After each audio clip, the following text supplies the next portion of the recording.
अस्सलाम वालेकुम, मेरा नाम है राहा खान। उम्मीद करती हूँ आप सब खैरियत से होंगे। आज हम बात करेंगे कि रसूल अल्लाह सल्लल्लाहु अलैहि वसल्लम ने दज्जाल के बारे में क्या फरमाया है, कयामत से पहले क्या होगा और कयामत के बाद भी क्या होगा, सूरज कब फूका जाएगा और दज्जाल का फितना कब तक फैला रहेगा, कितने महीने, कितने साल, कितने दिन, और हजरत ईसा बिन मरियम अलैहिस्सलाम दुनिया में आकर दज्जाल को कत्ल कब करेंगे, यानी उसका खात्मा कब करेंगे, और हश्र के मैदान में क्या होगा, कौन लोग जहन्नुम में जाएंगे और कौन लोग जन्नत में जाएंगे। आज हम इस वीडियो में इन सब चीजों के बारे में जानेंगे। मैं कोशिश करूंगी जो हमारे नबी पाक मोहम्मद सल्लल्लाहु अलैहि वसल्लम ने हदीस में बयान फरमाया है, मैं आपको वो समझा सकूं, आपको वो समझ आ जाए। तो चलिए शुरू करते हैं। हजरत अब्दुल्ला बिन उमर से रिवायत है कि नबी करीम सल्लल्लाहु अलैहि वसल्लम ने इरशाद फरमाया, कयामत से पहले दज्जाल निकलेगा और वो 40 तक ठहरेगा। इस हदीस को रिवायत करने वाले सहाबी हजरत अब्दुल्ला बिन उमर फरमाते हैं कि मैं नहीं जानता कि रसूल अल्लाह सल्लल्लाहु अलैहि वसल्लम का मतलब 40 से 40 दिन थे या 40 महीने या 40 साल। आगे हदीस बयान करते हैं, फिर अल्लाह ताला हजरत ईसा बिन मरियम अलैहिस्सलाम को दुनिया में भेजेंगे और वो दज्जाल को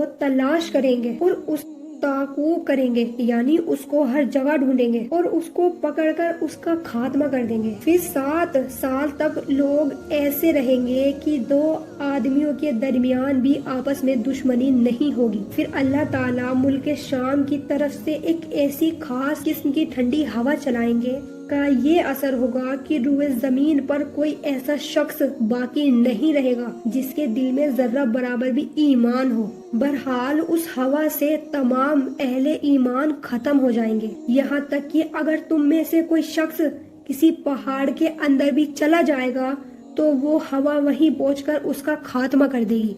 रसूल अल्लाह सल्लल्लाहु अलैहि वसल्लम ने फरमाया कि उसके बाद सिर्फ बुरे लोग ही दुनिया में रह जाएंगे जिनके दिल ईमान से बिल्कुल खाली हो जाएंगे। उनमें परिंदों वाली तेजी होगी, फुर्ती होगी, यानी जिस तरह परिंदे उड़ते हैं, फुर्ती से उड़ते रहते हैं, उसी तरह ये लोग अपनी गलत ख्वाहिशात का पूरा करने की फुर्ती रखेंगे। यानी जैसी फुर्ती एक परिंदे में होती है वैसी इन इंसानों में हो जाएगी, जो कि अपनी ख्वाहिशात को पूरा ऐसे करेंगे जैसे कि एक परिंदा उड़ता है। दूसरों पर जुल्म व ज्यादती करेंगे, दरिंदों वाली हरकतें करेंगे, दरिंदों वाली आदतें हो जाएंगी इनके अंदर। भलाई को भला नहीं समझेंगे और बुराई को बुरा नहीं जानेंगे। शैतान एक शक्ल बनाकर उनके सामने आएगा और उनसे कहेगा, क्या तुम मेरा हुक्म नहीं मानोगे? वो कहेंगे, तुम हमको क्यों हुक्म देते हो, यानी जो तुम कहो वो हम करें। तो शैतान उन्हें बातों की झुलझुलों को फंसाकर, यानी अपनी बातों में फंसाकर उनसे गलत काम करवाएगा और वो उसकी तकमील करेंगे और उस वक्त उन पर रोजी की फराबानी होगी और उनकी जिंदगी बज़ाहिर बड़ी ऐश व निसात वाली होगी। उसके बाद अल्लाह ताला के हुक्म से सुर फूका जाएगा। जो कोई उस सुर की आवाज सुनेगा उस आवाज की दहशत और खौफ से बेहोश होकर जमीन पर गिर जाएगा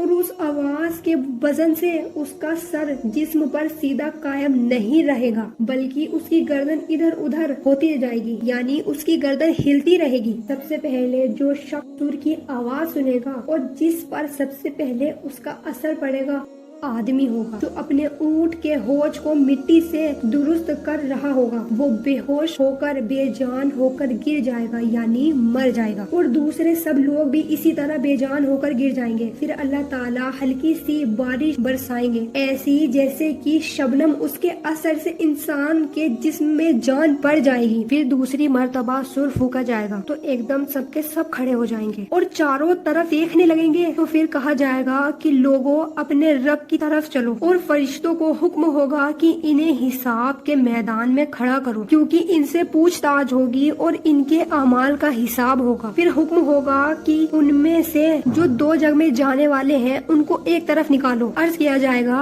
कि कितने में से कितने, हुक्म होगा कि हर 1000 में से 999। रसूल अल्लाह सल्लल्लाहु अलैहि वसल्लम फरमाते हैं कि ये वो दिन होगा जो बच्चों को बूढ़ा कर देगा, यानी उस रोज की शक्ति और लंबाई का तका تقاضا یہی ہوگا کہ وہ بچوں کو بوڑھا کر دے، اگرچہ حقیقت میں بچے بوڑھے نہ ہوں، اور یہی وہ دن ہوگا جس میں پنڈلی کھولی جائیں گی، یعنی جس دن اللہ تعالیٰ کا خاص جسم کا ظہور فرمائیں گے۔ ایک اور روایت میں اسی طرح ہے کہ جب صحابہ کرام نے سنا کہ 1000 میں سے 999 جہنم میں جائیں گے تو اس بات سے وہ اتنے پریشان ہو گئے کہ چہرے کے رنگ بدل گئے۔ اس پر آپ صلی اللہ علیہ وسلم نے ارشاد فرمایا، بات یہ ہے کہ 999 جو جہنم میں جائیں گے وہ یاجوج ماجوج اور ان کی طرح کفر و منافق میں سے ہوں گے، اور 1000 میں سے ایک جو جنت میں جائیں گے وہ تم میں سے اور تمہارے طریقہ اختیار کرنے والے میں سے ہوں گے، یعنی جو اللہ و رسول کی بات مانیں گے، ان کی باتوں پر یقین کریں گے، اس کو سچ مانیں گے، یعنی جو ہمارے نبی پاک محمد صلی اللہ علیہ وسلم نے طریقے بتائے ہیں ہم انہی طریقوں پہ چلیں گے تو ہم جہنم میں نہیں جائیں گے۔ اور قیامت انجام پیش ہوں گے جب انسان آرام سے سکون سے رہے گا۔ اس کے بعد اس حدیث میں یاجوج ماجوج کا بھی ذکر آیا ہے، جو ان کو فالو کریں گے، یعنی 99 لوگ جو ان کو فالو کریں گے وہ جہنم میں جائیں گے۔ اب آپ میں ہم تو رسول اللہ صلی اللہ علیہ وسلم کی باتوں پر یقین کرتے ہیں، ان کو ہی اپنا رسول مانتے ہیں، تو اپنا